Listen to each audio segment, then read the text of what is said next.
What is talent? There remains much debate regarding the definition of talent among researchers and practitioners.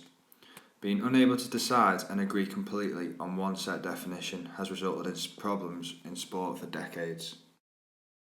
An issue Tranckle and Cush in 2006 tackled has led to the discovery that the frequent use of the word talent and the absence of a casual definition has led to its misuse, and this can transpire into the sporting world.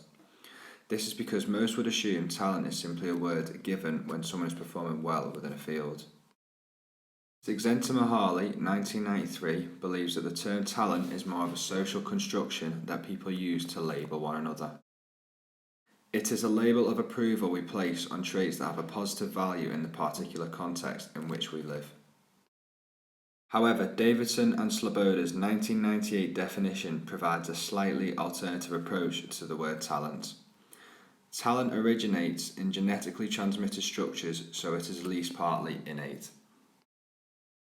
Along with early signs of talent can be used to predict future success.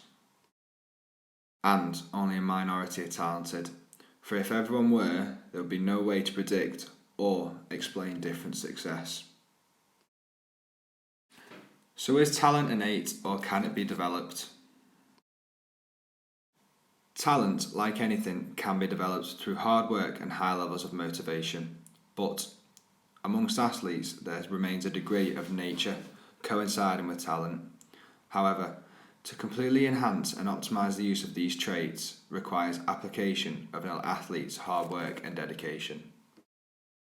According to Gagné 2000, talent exists in the few individuals who have the necessary capabilities to make a difference in each field of human endeavour, whether this be academia, arts, leisure, sport, social action, technology or business.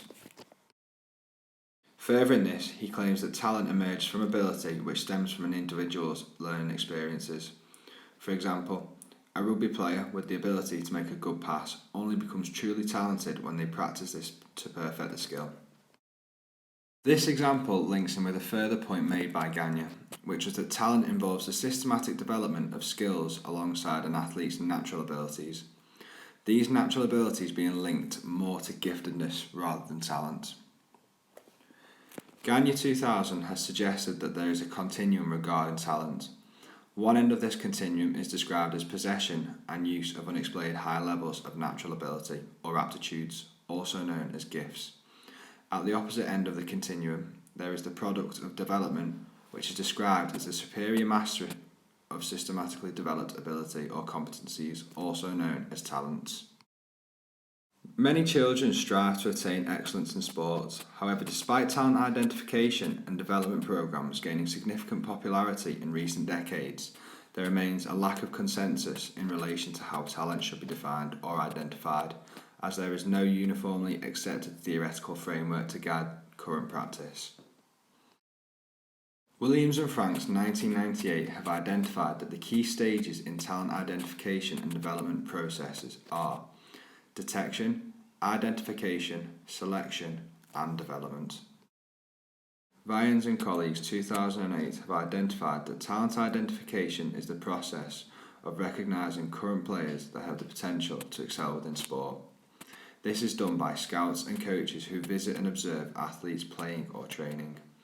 If impressed, the scouts and coaches will invite the athlete to trial within an elite environment, providing athletes a route to elite level sport if successful. Trimble et al. 2010 states that the sports development continuum offers a basic overview about how an athlete progresses through sport and how organisations prioritise their strategies and resources into distinct areas of sports development. Firstly, the foundation stage. The foundation level refers to the development of basic skills and movement. It is widely accepted that this process will occur during the school years of an athlete's development, although it can also refer to older people that are choosing to enter sport and physical activity at a later stage of development. Participation stage.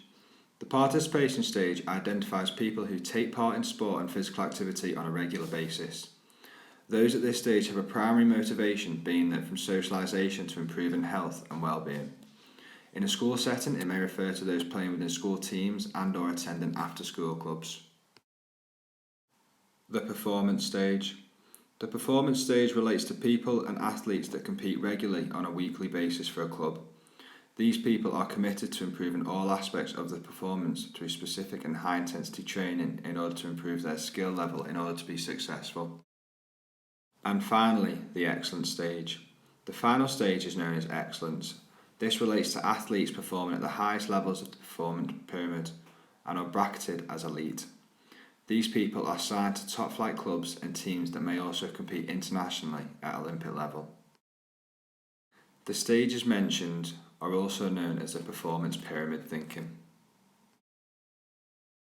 Abbott et al. 2002 identifies that the problems with pyramid thinking is that it is not efficient and does not consider that most of the young people identified as talented do not go on to elite careers.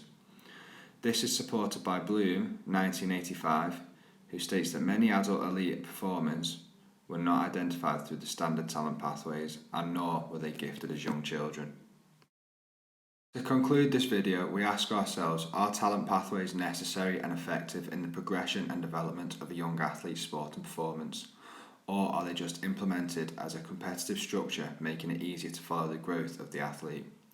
If so, is it wise for such competitiveness at an early age? Hopefully my next video on the psychological aspects of sport will give more of an insight into these issues. Thank you.